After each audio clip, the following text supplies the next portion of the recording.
be capable every single day.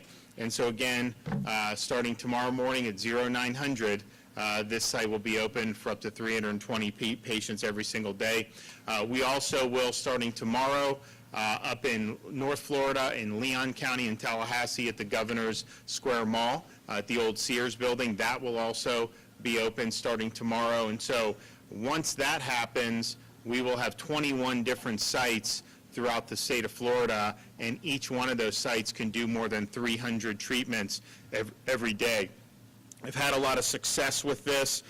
This is, we spent a lot of time in Southwest Florida and others doing the vaccine distribution for many, many months. Obviously, you have a lot of people, millions and millions of people have done that. That is to try to prevent, ideally to prevent infection, but certainly that if you do get infected, to protect you against severe illness. But that's on kind of the preventive end. This monoclonal antibody, the Regeneron, is, okay, if you are infected, what are your early treatment options? And so this is something that you do by and large once you're infected. It is approved for prophylaxis, and in certain high-risk situations like a nursing home, you can go in affirmatively and do that, and we have done that and will continue to do it. But generally speaking, this is something that will be for people who have contracted COVID, and that's both vaccinated and unvaccinated, because in Florida, the very vulnerable people, by and large, are all vaccinated, and it is helping, but if they get infected, they still have this option as well. And so if you come in, you can get it either in the with an IV or a subcutaneous with injections. It's most of the stuff that we're doing is mostly going to be subcutaneous. They think all the sites probably offer IV, but that you got to be hooked onto that for an hour. Whereas with the shots, you're talking about a matter of minutes to be able to do that. But if you do have COVID and you contract it, coming in and getting this treatment early has been very effective at resolving the symptoms, keeping people out of the hospital, and saving lives. And so we've now we'll have 21 sites. So we have them in Okaloosa County. We have it in Panama City. We'll have it starting tomorrow in Tallahassee.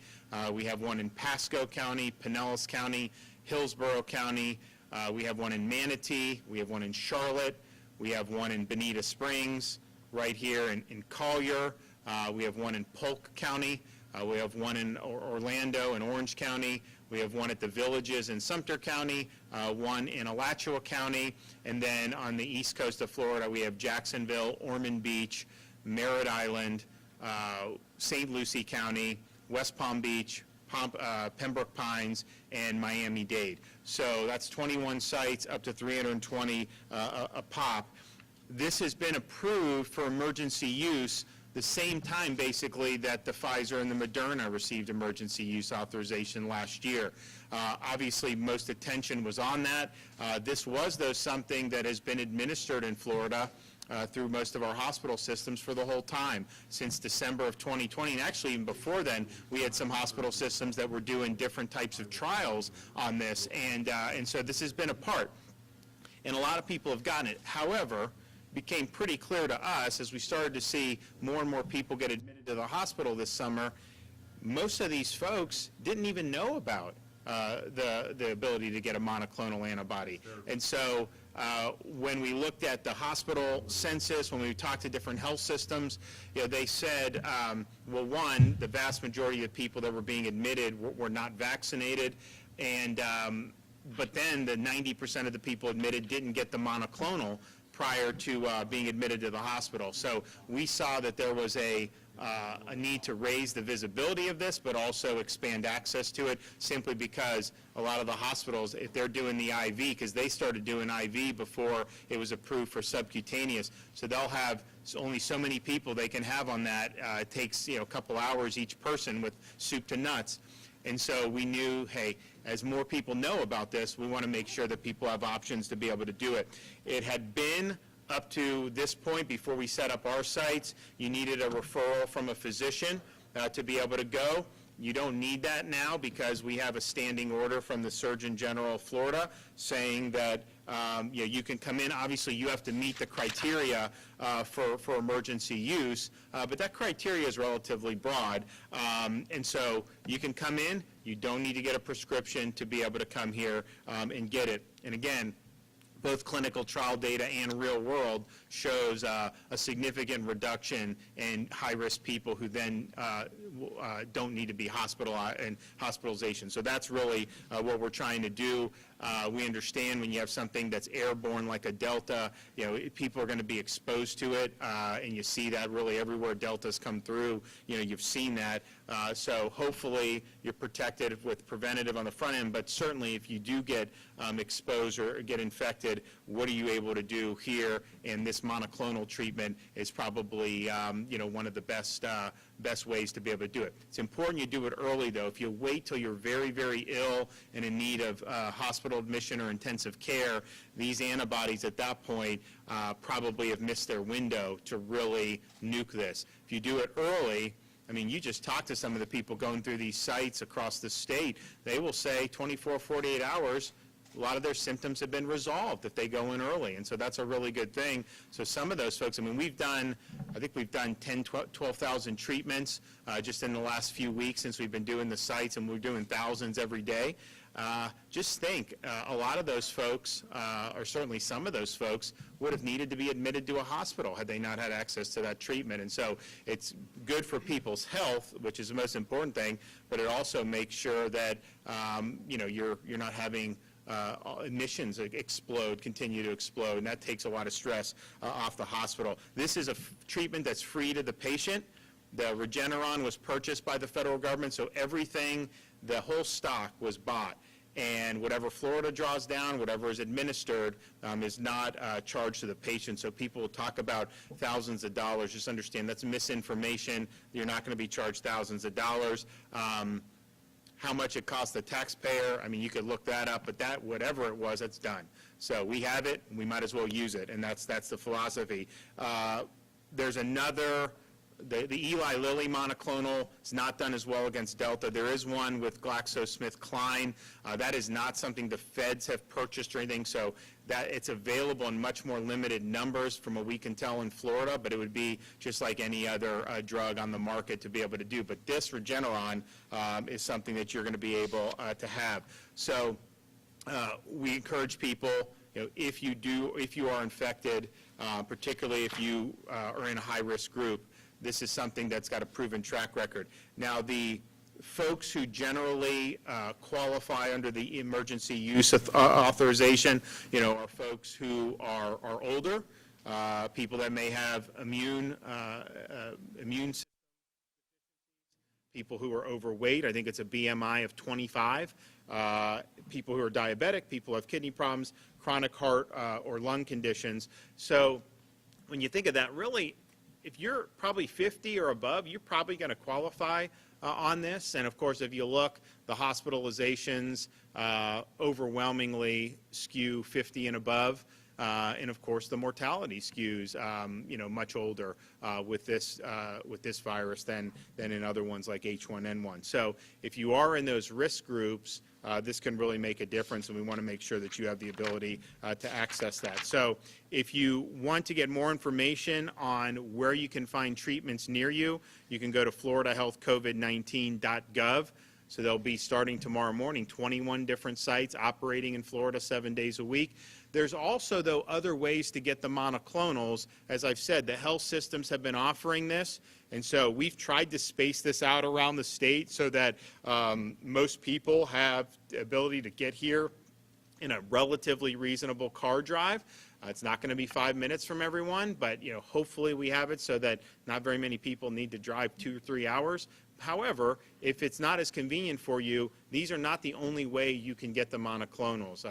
Most hospitals are offering them, other doctors are offering. I think actually some of the emergency, Ken was talking about, some of them are starting to offer it as well. So floridahealthcovid19.gov has the sites. There's also other sites that have been offering it all along. And if you want to make an appointment, you can go to patientportalfl.com, where you'll be able to go. This site in Leon should be live on that website soon. All the other sites are live, and you're able to do it. We did have a question on 1 or 2 of the sites about people being booked out 4 or 5 days in advance. We've worked with that to try to address that. At the end of the day, This is a time-sensitive treatment. We want to be getting people in, particularly the high-risk people in, immediately. Now, obviously, if you're fully booked, that's one thing, but we've encouraged the folks on the ground to, to make sure that you're getting as many people in as you can, as soon as you can. So this is making a difference. And Ken Shepke will talk about some of it. If you get it early, it's got a great record, and hopefully we'll be able to resolve your symptoms satisfactorily. And again, what we're trying to do, reduce the need for hospitalization, take this from, between having the 3 vaccines available and then between having a monoclonal, you can really take this and make it something that's more consistent with like a flu level risk. But you got to avail yourselves of it, and you got to make sure that that you're doing it early. So we look forward to being able to serve patients here. We think it'll be obviously Collier, but some of the surrounding counties. This is one to kind of get some of those more rural areas as well. And we obviously welcome from wherever you come from. Come on in and help yourself if you need the help. All right, I'm going to bring up Ken Shepke to say a few things about what we're doing as well. Thank you, Governor. Unfortunately, it does look like COVID-19 is going to be with us for the foreseeable future, so we really do need 2 strategies. Obviously, the prevention arm, the vaccines are our best prevention strategy, and then we need our treatment arm. And now, thanks to the governor's rollout of this, we now have wide availability to this treatment. So for the vaccines, I know a number of folks wanted to wait and see some extra safety data, especially some of the pregnant women. That's quite understandable. And I'm hoping that folks will now be a little reassured that we've got full FDA approval now on the Pfizer vaccine. And now, thanks to some recent safety data on pregnant women, the American College of Obstetrics and Gynecology and the Society for Maternal and Fetal Medicine have both come out strongly in favor of advising pregnant women to go ahead and get that vaccine. So if you haven't looked at that recently and you haven't been vaccinated yet, I encourage you to go ahead and take a look at that and see if that might encourage you to get the vaccine. But the vaccine takes up to 6 weeks to develop that protection. And that's not going to help you if you get infected today. And that's really where the treatment arm comes in, and that's where these monoclonal antibodies are so important, because they can give you effective treatment against the virus immediately. These antibodies will immediately attack the virus, get it out of your system, improve your outcome, and as the governor said, early is better than later. Like everything else in medicine, early treatment is better than later. It's more effective than. We've heard dozens of stories all around the state of people having great outcomes. And one story that really sat with me was a woman who went to our Jacksonville site, and her picture was all over the news. She was so sick, she just couldn't stand up. She laid on the ground, and someone snapped a picture of that. And I had the privilege of getting to speak with her. And she really tells us that she thinks Regeneron saved her life. Her mother had seen one of the governor's press conferences and learned about the monoclonal antibodies. That's how she knew to come and get it. And she got there really sick, and now she tells me she thinks she would have been one of the people in the ICU on the ventilator and perhaps even died. And she very well may be right. So for someone like that, I would encourage you, if you're high risk, don't wait until you're really bad. Go ahead and get early. As the governor mentioned, we've vastly increased the access across the state, not just with our sites, but emergency departments are doing it, fire rescue EMS agencies are doing it, urgent care centers are doing it. So please avail yourself of that. Thank you, Governor. Okay. So tomorrow, 0900, doors will be open. Obviously, they'll be accepting appointments, and they will be doing walk-ups. And then also Tallahassee will have a site open as well. So that'll be 21 sites, up to 300 plus treatments on every single one of those. So that's thousands of people a day, which it is making a difference, but obviously will be continue to make a difference going forward. So I'd urge everybody who fits this criteria, particularly if COVID is something that you have a specific risk for. If you do find yourself testing positive, you come in here. Also, for nursing homes, we've had more nursing homes cases, and if you have that, this is something where you can have a strike team go in and apply treatment to folks there. And our nursing home residents are almost all vaccinated, but you still have breakthrough cases, and these are some of the folks that are the most vulnerable. And the vaccine may help them, but it may not be providing them 100% protection. And so if they are infected, this would be an option that they could avail themselves as well. So we'd encourage you to do it. Okay, take some time. Yes, sir. Thank you, Governor. Brendan Leslie for I got two questions for you. The first one, your opposition, both Democrats and some of the media, have politicized this treatment, and it's kind of send a fake narrative out to the people out there that need this treatment. How wrong are they about that, and what So it's sad that with COVID, from really the very beginning, it's been politicized, particularly by a lot of national corporate media outlets, and it's got to stop. So this monoclonal, this is not anything that I dreamt up. This is something that got an emergency use authorization. It was given, heck, when in the experimental phase, it was given to the President of the United States when he had COVID.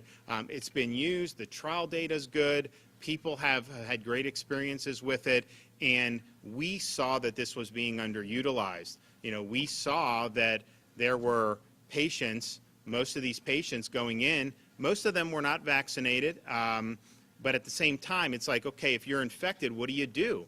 And so if they had better knowledge of this, a lot of them would have availed themselves of this. And so there was a thought out there by some that, oh, this is going to cost you a lot of money, or this is just for some, they were talking about, oh, trying to help Regeneron, the profit. They've already sold all this. There's no anything that's happening. So fake narratives, I think, are very harmful.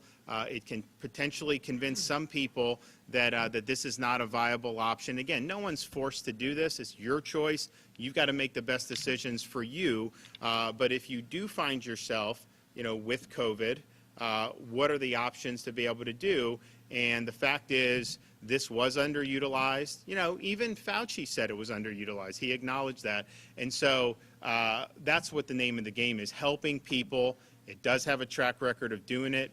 As Dr. Shepke said, we have a woman who was in really bad shape in Jacksonville. She got it within 48 hours. She was feeling better and said she wouldn't have made it if it wasn't for that. So I would hate to see politicization of a treatment end up dissuading somebody from seeking avail themselves of something that could help them. It could help keep them out of the hospital. It could even help save their life.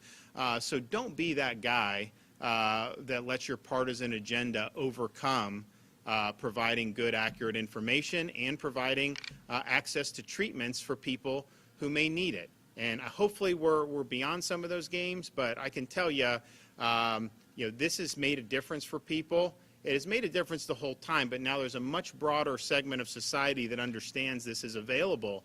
I would talk to people who are very, very well versed in a lot of stuff with COVID. They had no idea what the monoclonals were.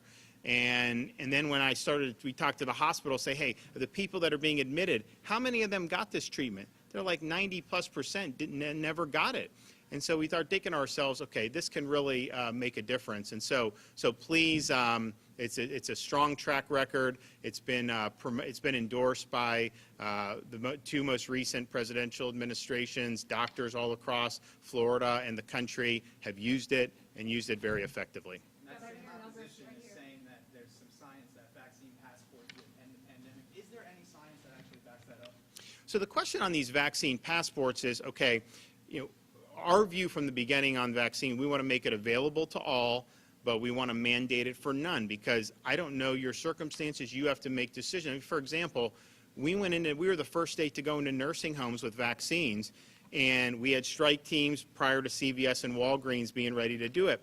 And the reason why we did that was these are the most vulnerable folks to COVID, are these nursing home residents. They're elderly, they have a lot of comorbidities generally, and so we wanted to get them that vaccine to be able to obviously protect them, but then liberate them to have a more normal existence so they're not always concerned about COVID. So we went in, did it. Many of these seniors were so happy, people were crying, but you know what? There were some that just didn't want to take it.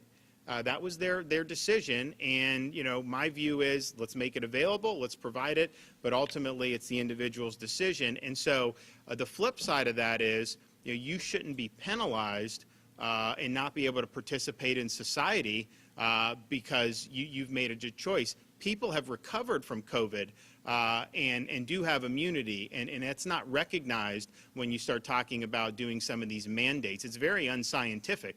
I mean, the science would say that if you've recovered from COVID, you've got immunity, and it's proven to be pretty doggone durable. There was a study just out of Israel that was really, really strong in terms of this. And so you can understand if somebody has recovered, why they may make. There's other people. One of the ladies that we helped with this, she had a medical condition, so she wasn't really a good candidate for some of the mRNA vaccines. why should we second guess that and impose a mandate on her or not let her go to a restaurant or some of these other things? And then I think also just the theory behind some of the vaccine passports was that the vaccines would provide sterilizing immunity, kind of like an MMR vaccine. Well, we're obviously seeing that's not true. I mean, the protection is really against severe illness. You do have people that are getting infected who are vaccinated. That is not rare. That has actually been pretty common, and I think you're going to continue to see it become more and more common. So the idea that, because they said, there were some said if 50% of adults were vaccinated, you wouldn't see any waves. Well, in Florida, if you combine the 18 and over with the people that have recovered from COVID, you're well over 70%. You're almost 90% of seniors. You're over 82, 83% of people 50 and up just on vaccination. Then you add the people that are there. So clearly, it's not producing that type of herd immunity that we had hoped for, because the hope was if enough people got vaccinated, then it would not it would kind of fade into the background. Israel is one of the most vaccinated places on earth, and they're having a big surge this summer as well. Some of our most I was just in the villages in Sumter County, very high vaccination rate, very elderly population, and they've had a wave. So that's just what the science is telling us, what the data is telling us.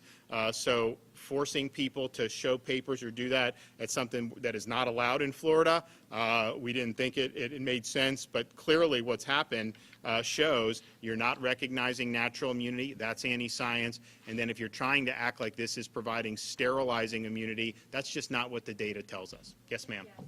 It's becoming harder for people in South Florida to get a COVID test. Are you considering bringing back mass testing sites like the one we had at Central? So we, a lot of in fact, I think the county was really involved in that one. And so, the county governments have gotten a lot of CARES Act money. I know they've invested in different types of testing. We've sent tests to people who've asked for them in terms of some of these rapid tests. But there are a lot of ability to get these things at pharmacies and at drugstores.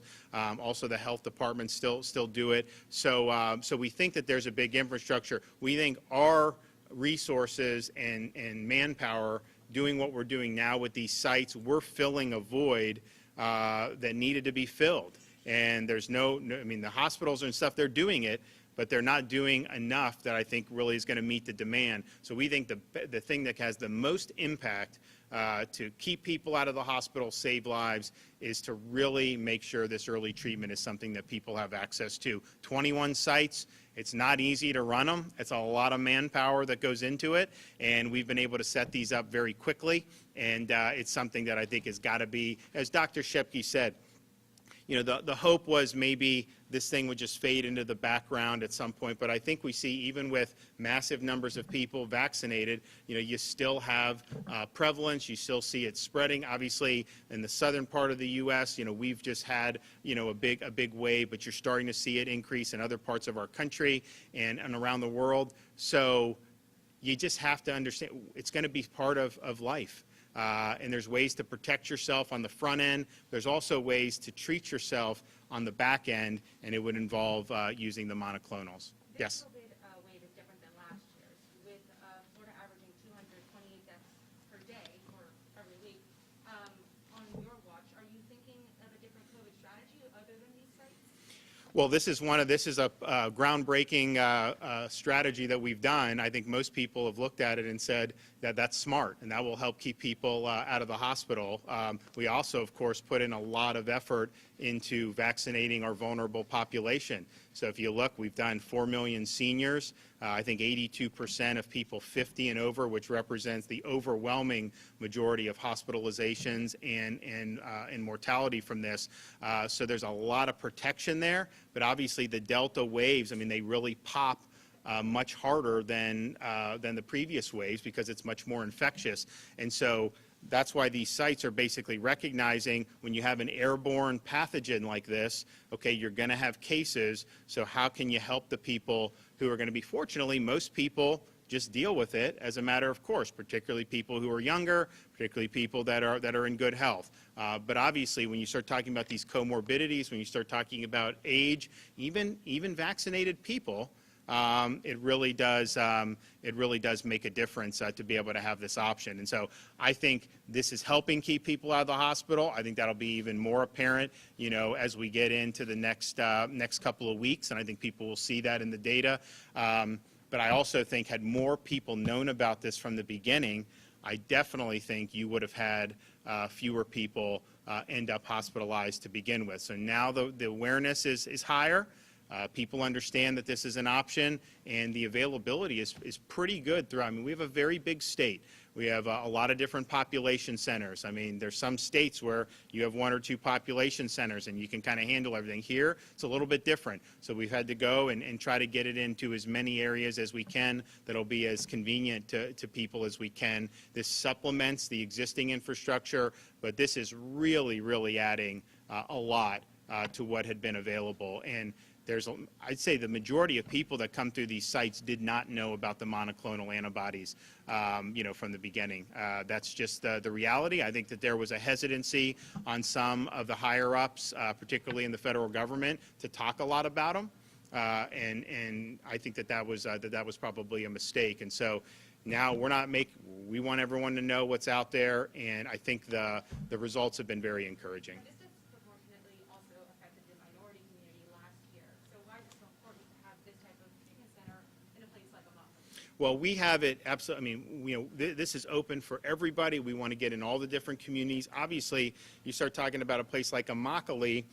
Yes, hospital systems are offering it, but there may not be as much infrastructure here as there would be in other parts of the state. I mean, there's some hospital systems that crank out a lot of these treatments, and that's great, but that's not true for every corner of the state. And so I think being here will be really a force multiplier. It also gets into more of our rural areas, even outside of Collier County. How about when unvaccinated people that get this treatment, how long do they have to wait after they get the treatment in order to get vaccinated? What is that, Ken? It's 90 days. 90 days, yeah. So if you're not vaccinated and you get the treatment, get it. We think it'll help you, but because the antibodies and everything, the recommendation is if you then do one of the vaccines, you wait 90 days. Now, at the same time, it's important to point out this is for people who have breakthrough cases and are vaccinated or unvaccinated. It's not, it can be beneficial for both, and the reason why that's something important to just point out is because we have the overwhelming majority of our most vulnerable population to COVID have been vaccinated, and many of them were vaccinated many, many months ago. Whether the protection wanes on some of this, obviously, if they're going to push booster shots, the implication is that there's been a waning, at least in the protection against infection. Data comes in on that, and from Israel, other places. But bottom line is, if you're somebody in this vulnerable category, if you're vaccinated, you still may get infected. We're seeing that. They call them breakthrough cases, but honestly, that kind of implies that they're rare, and they're really not that rare. I mean, I think almost everyone knows in Florida people that are vaccinated who have tested positive. Now, most of them end up with very mild symptoms, which is good, and I think that's because you are getting some assistance from the vaccine. However, the people who are more elderly, the people that have health problems, that could help them a lot, but they still may need an antibody treatment to make sure that they don't end up hospitalized. And we did have, a lot of the vaccinated seniors that would be hospitalized handled it much better than they did last summer when they would go in. And so you do see that, but you may even be able to keep it short of that. So if you are not vaccinated, get this treatment, wait your 90 days. If you are vaccinated but you're vulnerable and you do test positive, this is something that could potentially be good for you. And then, of course, nursing homes, places where there's a lot of people vulnerable, if there is somebody that tests positive, we can have a strike team go in and help the other folks who may have just been exposed, may not have even tested positive, and this will actually help in a prospective way as well there. So there's a lot to recommend in terms of this. And then just final thing because Dr. Shepke mentioned it, if you're in an area with high prevalence, and you're not vaccinated, you got vaccinated today, great, but the protection does take some time to kick in. And so if you're in that window where you get infected, this is obviously something, the monoclonals, that you should still have an interest in. So we think that this is going to be great. I mean, if you look throughout on kind of the western side of Florida, we're here, we're in Bonita Springs, we're in Englewood, we're in Bradenton, Pinellas, Hillsborough, Pasco, and then obviously into the Panhandle. There's a lot. So there's a lot of options for people, and we're doing thousands and thousands of these a day. And I think if you do 1,000 people with treatment, if they're high risk, 70% reduction in hospitalizations, that's serious. A number of people. Unfortunately, we've seen the admissions, the admissions aren't as high today as they were a couple weeks ago, and obviously they need to go a lot lower, but we think this is an important part of getting that done. Okay, thanks everybody, we appreciate it. There you go. Thank you. Appreciate it. Yeah, thank you. Yeah. I'm a commissioner. I didn't know if they told you or not, but I'm the commissioner. Okay, oh, good. So do you guys run in individual districts or countywide? Individual districts. Okay. And a little bit's got my back from the one I answers. If you ever need real information from here. Good. I'm not like the shooter. I challenge one. Just throw it in the drawer somewhere. How we doing? Good.